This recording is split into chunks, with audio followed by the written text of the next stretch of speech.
বাজেটের উপর চাপ ফেলবে না ফ্যামিলি কার্ড, সুবিধাভোগীরা দেশীয় পণ্য ব্যবহার করায় কমবে মূল্যস্ফীতি। সংসদে প্রধানমন্ত্রী। ঢাকা গ্রিন ও ক্লিন সিটি করার উদ্যোগ। রাস্তাঘাট একদম পানিতে ডুবে গেছে। আশা অ্যাকচুয়ালি অনেক চ্যালেঞ্জিং ছিল। আমরা গাড়ি চালাতে পারতেছি না। রাজধানী সহ সারা দেশে বৃষ্টির দাপট থাকবে আরও এক সপ্তাহ। বিভিন্ন স্থানে জলাবদ্ধতায় দুর্ভোগ, ডুবে গেছে হাওরের নিচু এলাকার ফসল, দুশ্চিন্তায় কৃষক। রাস্তার পরে পাচার খেয়ে পড়ে, স্লিপ খেয়ে পড়ে। সিটির ভিতরে যে এরকম একটা রাস্তা আছে এটা আশেপাশের মানুষ হয়তো জানে না। ট্যাক্স আমরা দিতেছি ওখানে, আমাদের 2 টাকার উপকার হইতেছে না। রাজধানীর বুকে গ্রামীণ মেঠোপথ, নেই ড্রেনেজ, বৃষ্টি হলেই চলাচল অনুপযোগী। অবহেলিত ঢাকা উত্তর সিটির 18টি ওয়ার্ড, প্রকল্প বাস্তবায়নের সুফল পাওয়ার আশা। ফেসবুক টেলিগ্রামে আপত্তিকর ছবি ভিডিও বেচা কেনা, ভুক্তভোগী বেশিরভাগই শিক্ষার্থী। ভুয়া নম্বর দিয়ে অপকর্মে একাধিক চক্র, ভয় না পেয়ে আইনের আশ্রয় নেওয়ার পরামর্শ।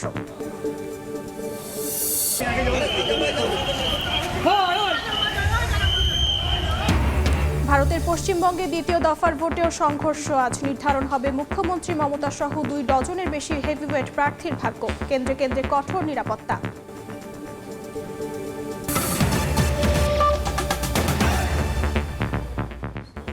সময়ের সংবাদের সঙ্গে আছি আমি অর্জিতা শেহজিন। ভোর থেকেই সারা দেশে ঝরছে বৃষ্টি। বিপাকে পড়েছেন স্কুল, কলেজ ও অফিসগামীরা। প্রভাব পড়েছে হাওর অঞ্চলেও। এই মুহূর্তে রাজধানীর আগারগাঁওয়ে আছেন সহকর্মী এম এ আজিম এবং সুনামগঞ্জে আছেন হিমাদ্রি শেখর ভদ্র। সরাসরি প্রথমে যাচ্ছি আজিমের কাছে। প্রায় 5 ঘন্টার বৃষ্টির কিন্তু কিছুটা বলা চলে যে এখন একটু বিরতি বলা চলে, কারণ এই মুহূর্তে বৃষ্টিপাত আমরা দেখছি না। সকাল থেকে কিন্তু মুষলধারে বৃষ্টি হচ্ছিল রাজধানী জুড়ে। আমরা বিভিন্ন সড়কে ঘুরে দেখেছি যে সকালে যারা কর্মজীবী মানুষ যারা বের হয়েছিলেন বিভিন্ন কাজে এবং অফিসে যাওয়া বা স্কুলগামী শিক্ষার্থীরা, তাদের কিন্তু নানা ধরনের ভোগান্তি তৈরি করে এই বৃষ্টি। এবং সেই বৃষ্টির সাথে কিন্তু দমকা হাওয়াও আমরা লক্ষ্য করছিলাম। সাথে সাথে বজ্রপাতের যে সম্ভাবনা আবহাওয়া অধিদপ্তর থেকে বলা হয়েছিল সেটিও আমরা দেখেছি যে সকাল থেকে কিন্তু বজ্রপাত হচ্ছিল এবং সেই যে একটি ভোগান্তির চিত্র সেটি কিন্তু আমরা দেখেছি সকাল থেকেই। তবে এই মুহূর্তে ঘন কালো মেঘ যেমন কেটে গিয়েছে তেমনি কিন্তু বৃষ্টি একটু কিছুটা কমে এসেছে। এই মুহূর্তে বৃষ্টিপাত না হলেও মাঝারি যে হালকা যে বাতাস সেটি কিন্তু আমরা এখনও দেখতে পাচ্ছি। এবং আবহাওয়া অধিদপ্তরের সাথে আমরা কথা বলেছি, তারা যেটি আমাদেরকে জানিয়েছেন যে এই যে বৃষ্টিপাত এটি কিন্তু আরও বেশ কিছুদিন ধরে চলতে পারে। এবং আজকে যে আবহাওয়ার যে পরিস্থিতি, তারা কিন্তু সমুদ্রে সৃষ্ট যে লঘুচাপটির কথা তারা বলেছিলেন সেই লঘুচাপটির প্রভাবে এই বৃষ্টিপাত হচ্ছে বলে তারা আমাদেরকে জানিয়েছেন। এবং আবহাওয়ার যে পরিস্থিতি এবং দমকা হাওয়া যেভাবে বইছে সেই কারণে কিন্তু তারা আসলে সমুদ্র বন্দরগুলোকে আসলে 3 নম্বর স্থানীয় যে সতর্ক সংকেত সেই সংকেত জানিয়ে রেখেছেন এবং তারা নদী বন্দরগুলোতে 1 নম্বর সতর্ক সংকেত দিয়ে রেখেছেন। এবং যেহেতু বজ্রপাত হচ্ছে সেক্ষেত্রে সবাইকেই কিন্তু সতর্ক থাকার জন্য বলছেন এবং বৃষ্টিপাত আরও হতে পারে বলে তারা ধারণা করছেন। তো রাজধানীর বৃষ্টির খবর ছিল এই আমার কাছে। এই মুহূর্তে আমরা সুনামগঞ্জে যাচ্ছি। সুনামগঞ্জে রয়েছেন আমাদের সাথে হিমাদ্রি শেখর।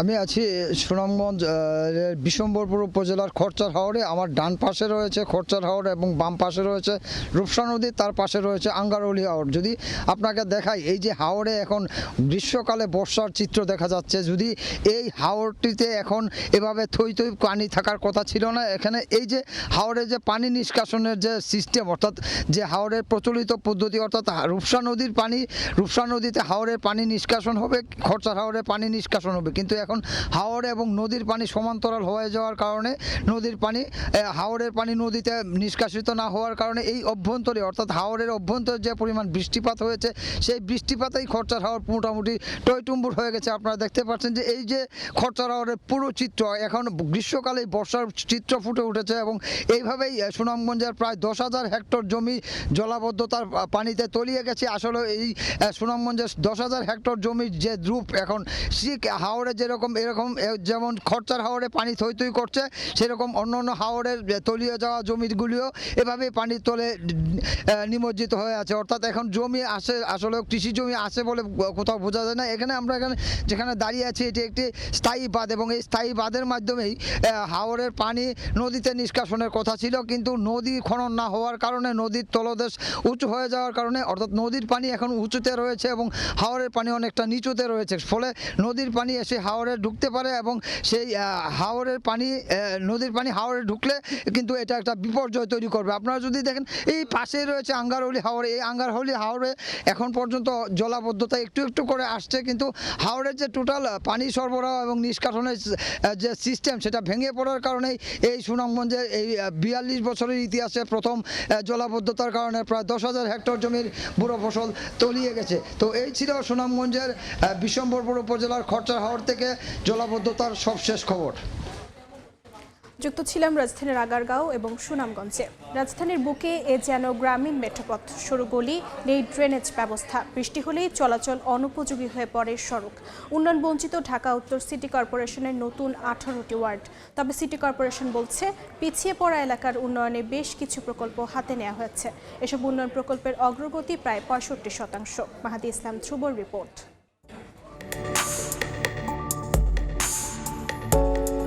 রাজধানীর গুলশান বনানী, পরতে পরতে যার আভিজাত্যের ছোঁয়া। পরিকল্পিত ড্রেনেজ, ঝকঝকে সড়ক, আধুনিক নাগরিক সুবিধা, কথা সাহিত্যিক মানিক বন্দ্যোপাধ্যায়ের ভাষায় ঈশ্বরের ভদ্রপল্লী। কিন্তু এর বিপরীত চিত্র কয়েক কিলোমিটার দূরেই ঢাকা উত্তর সিটির বর্ধিত দুটি ওয়ার্ড। এক বুক আশা নিয়ে এক দশক আগে ডিএনসিসির সঙ্গে যুক্ত হয় 18টি ওয়ার্ড। সিটি নির্বাচনে ভোট দিলেও গেল এক দশক ধরে জুটেছে শুধুই উন্নয়ন বঞ্চনা। তুরাগ থানাধীন 52 নম্বর ওয়ার্ড, বেহাল সড়ক, নেই ড্রেনেজ ব্যবস্থা, তাই সামান্য বৃষ্টিও হয়ে ওঠে ভোগান্তির নাম। সিটির ভিতরে যে এরকম একটা রাস্তা আছে, এটা আশেপাশের মানুষ হয়তো জানে না, কখনো কল্পনা করে নাই। রাস্তার পরে পাচার খেয়ে পড়ে, স্লিপ খেয়ে পড়ে, লাস্টে কারো হাঁটু ভাঙে, কারো মাথা ভাঙে। যারা অসুস্থ তারা যেতে পারে না, এমনকি অটো চলতে পারে না। রাস্তাটা অনেক আগে থেকে নষ্ট। সরকারের কাছে আমরা চাই এই রাস্তা যেন ঠিক করে দেয়। উত্তরখানের 46 নম্বর ওয়ার্ডের গল্পটা আরও হাহাকারের। মেঠোপথ মারিয়েই করতে হয় চলাচল।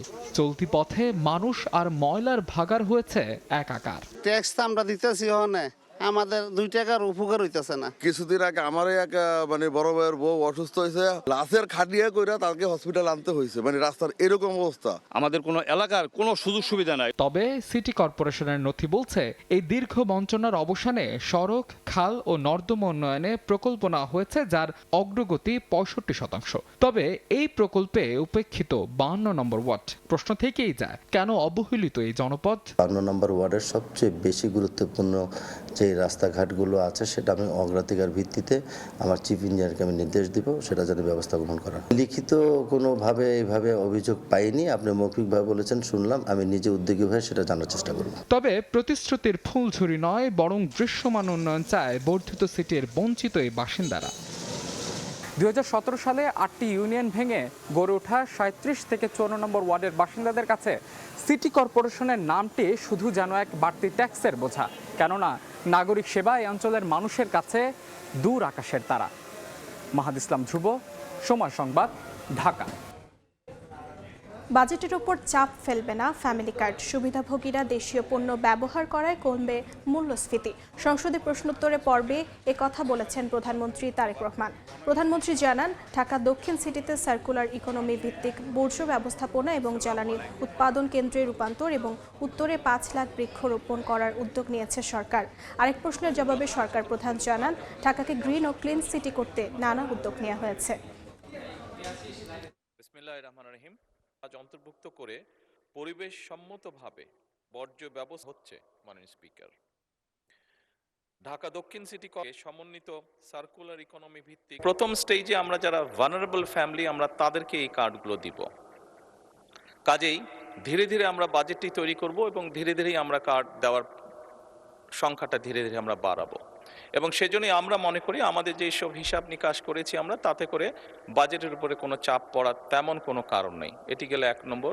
দ্বিতীয়ত, আপনি বলেছেন যে আরও যেগুলো সেফটি নেট দ্বিতীয়ত আপনি বলেছেন যে আরও যেগুলো social security safety net program আছে সেগুলির সাথে কনফ্লিক্ট করবে কিনা। মাননীয় সংসদ সদস্য, আপনি যদি দেখেন এই মুহূর্তে যে কটি ধরনের ডিফারেন্ট কাইন্ডের এই ধরনের প্রোগ্রাম আছে, আপনি যদি সবগুলোর অর্থ সহযোগিতা অ্যাড করেন দেখবেন যে ফ্যামিলি কার্ডে যেই 2,500 টাকা দেওয়া হচ্ছে সবগুলো অ্যাড করলেও সেটার পরিমাণ না, অর্থাৎ ফ্যামিলি কার্ডে যেই সহযোগিতা দেওয়া হচ্ছে টাকার ভলিউমে সেটা সবচেয়ে বেশি। দেশে কমছে না হামের সংক্রমণ, উপসর্গ নিয়ে প্রতিদিনই হাসপাতালে বাড়ছে রোগীর ভিড়। এই মুহূর্তে মহাখালীর ডিএনসিসি ডেডিকেটেড হাসপাতালে আছেন সহকর্মী মনির হোসেন, সরাসরি যাচ্ছি তার কাছে। রাজধানীর ডিএনসিসি ডেডিকেটেড হাসপাতালের চিত্র দিয়েই যদি শুরু করতে চাই, এই হাসপাতালে এখন বর্তমানে হাম এবং হামের উপসর্গ নিয়ে ভর্তি আছে 374 জন রোগী এবং গত 24 ঘন্টায় নতুন করে 114 জন রোগী ভর্তি হয়েছে এবং যারা আসলে সুস্থ হয়ে বাড়ি ফিরেছে এই সংখ্যাটাও এর কাছাকাছি। অর্থাৎ এখনও যেই পরিসংখ্যান, সেই পরিসংখ্যান বলছে এখনও কিন্তু প্রতিদিনই এই হাসপাতালে রোগীর সংখ্যা বাড়ছে। শুধু ঢাকা নয়, ঢাকার বাইরে অন্যান্য যেসব জেলা আসে সেসব জেলা থেকেও রোগীরা আসছেন দূর দূরান্ত থেকে এবং এখানে চিকিৎসা নিচ্ছেন এবং বেশিরভাগই আসলে সুস্থ হয়ে বাড়ি ফিরছেন। গত 24 ঘন্টায় এই হাসপাতালে কারো মৃত্যু হয়নি বলেই জানিয়েছে এই হাসপাতাল কর্তৃপক্ষ। এবং সারা দেশের চিত্র যদি বলতে হয়, স্বাস্থ্য অধিদপ্তরের যেই তথ্য, সেই তথ্য অনুযায়ী এখন পর্যন্ত যে হামের যে মোট রোগীর সংখ্যা সেটি প্রায় 35,000 এবং সুস্থ হয়ে বাড়ি ফেরার সংখ্যা প্রায় 15,000 এবং হামে ভর্তি হয়েছে হাসপাতালে 20,000-এর মতো। এবং চিকিৎসকরা বলছেন এই যে গত 20 তারিখ থেকে যেই টিকাদান কর্মসূচি শুরু হয়েছে, সেই টিকাদান কর্মসূচির অন্তত 4 সপ্তাহ পর এই পরিস্থিতি কিছুটা স্বাভাবিক হতে পারে এবং তারপরেই মূলত এই যে প্রভাব, সেই প্রভাব কমতে পারে। এবং চিকিৎসকরা সেই সঙ্গে বলছেন সচেতনতার বিকল্প নেই, বিশেষ করে যাদের জ্বর, সর্দি কিংবা ডায়রিয়ার মতো উপসর্গ দেখা দিচ্ছে তাদেরকে আলাদা করে আইসোলেশনে রাখার পরামর্শ দিচ্ছেন। তো এই ছিল রাজধানীর ডিএনসিসি ডেডিকেটেড হাসপাতাল থেকে হামের উপসর্গ এবং হাম নিয়ে ভর্তি হওয়া রোগীদের সবশেষ। যুক্ত ছিলাম রাজধানীর ডিএনসিসি ডেডিকেটেড হাসপাতালে। ফেসবুক, টেলিগ্রামে বিভিন্ন গ্রুপে বিক্রি হচ্ছে তরুণীদের আপত্তিকর ছবি, ভিডিও, যার বেশিরভাগই স্কুল, কলেজ ও বিশ্ববিদ্যালয় পড়ুয়া। এই চক্রের কয়েকজন গ্রেফতার হলেও এখনও অনেকেই ধরাছোঁয়ার বাইরে। পুলিশ বলছে ভুয়া সিম, মোবাইল নম্বর ব্যবহার করে এসব অপকর্ম করছে কয়েকটি চক্র। আইনের কঠোর প্রয়োগের পাশাপাশি ব্যক্তিগত ছবি ধারণ ও ডিভাইস ব্যবহারে সতর্ক থাকার পরামর্শ তথ্য প্রযুক্তি বিশেষজ্ঞদের। শাহিনুর রহমানের ক্যামেরায় নাইম হাসানের প্রতিবেদন। কুলাইতে পারতেছিলাম না যে আমি ভাইয়ারে কিভাবে বলবো যে ভাইয়া আমার সাথে এটা হইতেছে বা আব্বু আমার সাথে এটা হইতেছে, আমি বলবোটা কিভাবে।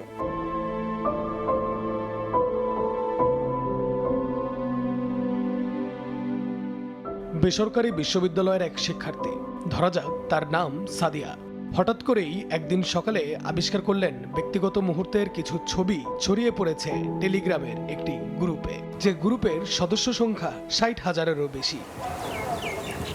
এই ঘটনায় থানায় মামলার পর জানতে পারেন সম্পর্ক ভাঙনের পর প্রাক্তন প্রেমিক টেলিগ্রামের বিভিন্ন গ্রুপে ছড়িয়ে দিয়েছেন ব্যক্তিগত মুহূর্তের ছবি, ভিডিও। আমার অজান্তে আমার ছবিগুলো ওর ফোনে রাখছে, 20-30টার মতো ছবি ছিল ওর কাছে। আমার খালতো বোন বলছে যে তোর ছবি, ভিডিও এগুলা পাবলিশড হয়ে গেছে, দেখ কিছু কর, পুলিশে জানা। আমি তো আমার পরিবারকে অনেক পরে জানাইছি এইসব ব্যাপার, আমি নিজেও জানাইনি, তারা দেখছে ব্যাপারটা, দেখার পর তারা জানছে। আমার তো বলার মতো সাহসই আসছিল না। সামাজিক মাধ্যমে ছবি ছড়িয়ে পড়ার পর সাদিয়ার শান্ত জীবনে নেমে আসে নরকের যন্ত্রণা। বাসায় আমাকে ব্লেম করতেছিল, এখানে আমার আত্মীয় স্বজন আমার বাবা মাকে একে কথাবার্তা শোনাইতেছিল, না পারতে আমি সুইসাইডাল হয়ে গেছিলাম। 2021 থেকে আজকে 26, আমি বেরই হইতে পারতেছি না এই জায়গা থেকে।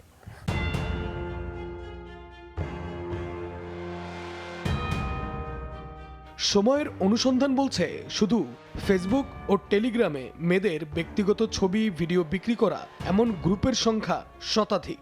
মাসে 400 থেকে 500 টাকা সাবস্ক্রিপশন ফি দিলেই মেলে গ্রুপে প্রবেশের সুযোগ।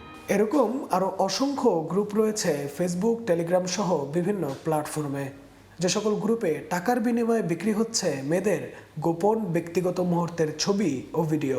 ব্যক্তিগত ছবি ধারণ, ডিভাইস ব্যবহারে সচেতন হওয়ার পরামর্শ সাইবার বিশেষজ্ঞদের। পাশাপাশি এ ধরনের ঘটনায় প্রথমেই পরিবার কিংবা বিশ্বস্ত মানুষের সঙ্গে বিষয়টি শেয়ার করে দ্রুত আইনি পদক্ষেপ নেওয়ার আহ্বান জানিয়েছেন তারা। কেউ গিয়ে ভিডিও ওই গ্রুপগুলোতে সেল করে অ্যাডমিনদের কাছে, তারা সেই ভিডিওগুলারে প্রিমিয়াম গ্রুপ নাম করে সাবস্ক্রিপশন হয়ে আবার সেল করে। যে কেউ যদি শিকার হয়, ফার্স্ট তার ফ্যামিলিরে শেয়ার করা উচিত, ফ্যামিলির সবচেয়ে ক্লোজেস্ট মানুষটারে শেয়ার করা উচিত, এবং আমার মনে হয় যে ডিরেক্ট লিগ্যাল অ্যাকশনে যাওয়া উচিত। পুলিশ বলছে ভুয়া সিম, মোবাইল নম্বর ব্যবহার করে এসব অপকর্ম করছে কয়েকটি চক্র।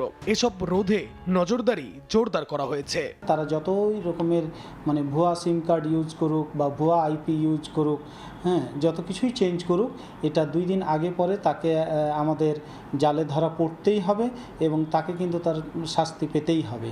অপরাধের শিকার মেয়েদের ভয় না পেয়ে আইনের আশ্রয় নেওয়ার আহ্বান জানিয়েছে পুলিশ। নাইম হাসান, সময় সংবাদ, ঢাকা। একদিনের ব্যবধানে দেশের বাজারে আরেক দফায় কমল স্বর্ণের দাম। এ দফায় ভরিতে সর্বোচ্চ 2216 টাকা কমিয়েছে বাংলাদেশ জুয়েলার্স অ্যাসোসিয়েশন বাজুস। সকালে সংস্থাটি জানায়, দেশের বাজারে প্রতি ভরি 22 ক্যারেটের স্বর্ণের দাম পড়বে 2,42,000 টাকা। এছাড়া 21 ক্যারেট 2,31,000, 18 ক্যারেট 1,98,000 এবং সনাতন পদ্ধতির প্রতি ভরি স্বর্ণের দাম পড়বে 1,61,000 টাকা। গতকাল ভরিতে 2,216 টাকা কমানো হয়। রাজধানীর সোনারগাঁও হোটেলে জাতীয় রাজস্ব বোর্ডের পরামর্শক কমিটির সভায় কথা বলছেন অর্থমন্ত্রী আমির খসরু মাহমুদ চৌধুরী। সরাসরি যাচ্ছি সেখানে। আজকে তুলেছেন, এগুলো অনেকগুলো বিষয় দীর্ঘদিন ধরে আছে, কিন্তু সমস্যা আছে। তো সুতরাং কনসালটেশনের ব্যাপারে অনেকে বলেছেন সারা বছর ধরে কনসালটেশন, এটা খুব ভালো সাজেশন, কিন্তু আসলে বাজেট তো ওইভাবে কিছু না। বাজেট তো ইট ইজ জাস্ট একটা অ্যানুয়ালি আমাদেরকে দিতে হয়, আমরা দিতেছি, কিন্তু বাজেটের মাধ্যমে সব কিছু করতে হবে কিংবা হয়ে যাবে এটাও তো না। আমাকে তো সারা বছর ধরে সমস্যার সমাধান দিতে হবে, তাই না? খালি বাজেটের সমাধান দিলাম তারপর সারা বছর কিছু হলো না, সেটাও তো না। এই সমাধানগুলো, ব্যবসার সমাধানগুলো সারা বছর ধরে দিতে হয়। আর আপনারা খুব ভালো করে জানেন, বর্তমান সরকার, বাংলাদেশ জাতীয়তাবাদী দলের সরকার, এই সরকারের ফাউন্ডিং ভ্যালু হচ্ছে ব্যক্তি খাতের মাধ্যমে দেশের উন্নয়ন। এই দলটা হয়েছে কিন্তু এই একদলীয় শাসন থেকে, সরকার চালিত অর্থনীতি থেকে বহুদলীয় গণতন্ত্র এবং মার্কেট বেসড ইকোনমি, সকলের পার্টিসিপেশনের ভিত্তিতে এই দলের অন্যতম ফাউন্ডেশন কিন্তু এটা। সুতরাং এই যে মুক্তবাজার অর্থনীতির যে কনসেপ্ট, এটার ভিত্তিতে আমরা সরকার পরিচালনা আগেও করেছি, এখনো আমাদের এই কাজটাই করতে হবে। এবং এখানে মূল চালিকা শক্তি হচ্ছেন আপনারা, প্রাইভেট সেক্টর। সরকার ফ্যাসিলিটেটরের রোল, ভূমিকা ছাড়া এর বাইরে সরকারের খুব বেশি কিছু থাকে না। রাজধানীর সোনারগাঁও হোটেলে কথা বলছিলেন অর্থমন্ত্রী। সরাসরি যুক্ত ছিলাম সেখানে। ভারতের পশ্চিমবঙ্গে চলছে বিধানসভা নির্বাচনের দ্বিতীয় দফার ভোট গ্রহণ। স্থানীয় সময় বুধবার সকাল 7টা থেকে ভোটারদের দীর্ঘ লাইন দেখা যায়। দক্ষিণ 24 পরগনা সহ অনেক স্থানে তৃণমূল কংগ্রেস ও বিজেপির সমর্থকদের মধ্যে হাতাহাতির ঘটনা ঘটেছে। দ্বিতীয় শেষ দফায় 142টি আসনে 3,21,00,000 ভোটার তাদের ভোটাধিকার প্রয়োগ করছেন। এবার ভোটে মুখ্যমন্ত্রী মমতা বন্দ্যোপাধ্যায়, বিরোধী দলনেতা শুভেন্দু অধিকারী সহ 2 ডজনের বেশি হেভিওয়েট প্রার্থীর ভাগ্য নির্ধারণ হবে। এছাড়া প্রতিদ্বন্দ্বিতা করছেন এক ঝাঁক সেলিব্রিটি ও সাংবাদিক। নির্বাচনে আলোচনার কেন্দ্রে রয়েছে কলকাতার ভবানীপুর। এই আসনে লড়ছেন মমতা ও শুভেন্দু। আসনটিতে মমতাকে পরাজিত করতে নির্বাচনী প্রচারে সক্রিয়ভাবে অংশ নিয়েছেন প্রধানমন্ত্রী নরেন্দ্র মোদী, স্বরাষ্ট্রমন্ত্রী অমিত শাহ থেকে শুরু করে বিজেপির শীর্ষ নেতারা। আগামী 4 মে নির্বাচনের ফলাফল প্রকাশ করা হবে। রেকর্ড 9 গোলের সাক্ষী হলো চ্যাম্পিয়ন্স লিগের সেমিফাইনাল। প্রথম লেগের শ্বাসরুদ্ধকর ম্যাচে বায়ার্ন মিউনিখকে 5-4 গোলে হারিয়েছে পিএসজি। এ জয়ের ফাইনালের পথে এক ধাপ এগিয়ে গেল লুই এনরিকের দল। পার্ক দ্য প্রিন্সেসে শুরুতেই এগিয়ে যায় বায়ার্ন। পেনাল্টি থেকে গোল করেন হ্যারি কেইন। 24 মিনিটে কাভার টস খেলিয়ার গোলে ম্যাচে ফেরে স্বাগতিকরা। 33 মিনিটে পিএসজিকে লিড এনে দেন ওয়াও নেভেস। 41 মিনিটে মাইকেল ওলিসের দুর্দান্ত গোলের সমতায় ফেরে বায়ার্ন। বিরতিতে যাওয়ার আগে পেনাল্টি পায় পিএসজি, সেখান থেকে গোল করে ব্যবধান 3-2 করেন ওসমান দেমবেলে। শেষ 22 মিনিট চেষ্টা করেও সমতায় ফিরতে পারেনি বায়ার্ন। তাতেই 5-4 গোলের জয় নিয়ে মাঠ ছাড়ে ডিফেন্ডিং চ্যাম্পিয়ন পিএসজি। এ পর্যায়ে শীর্ষ সংবাদগুলো জানিয়ে দিচ্ছি আরেকবার। জলাবদ্ধতার জন্য চট্টগ্রামবাসীর কাছে দুঃখ প্রকাশ প্রধানমন্ত্রীর। সমাধানে কাজ করছে সরকার। হাওরের ক্ষতিগ্রস্ত চাষীদের 3 মাস সহযোগিতা দেওয়ার ঘোষণা। রাস্তাঘাট একদম পানিতে ডুবে গেছে। আশা অ্যাকচুয়ালি অনেক চ্যালেঞ্জিং ছিল। আমরা গাড়ি চালাতে পারতেছি না। রাজধানী সহ সারা দেশে বৃষ্টির দাপট থাকবে আরও 1 সপ্তাহ। বিভিন্ন স্থানে জলাবদ্ধতায় দুর্ভোগ। হাওরে ডুবেছে কষ্টের ফসল, দুশ্চিন্তায় কৃষক।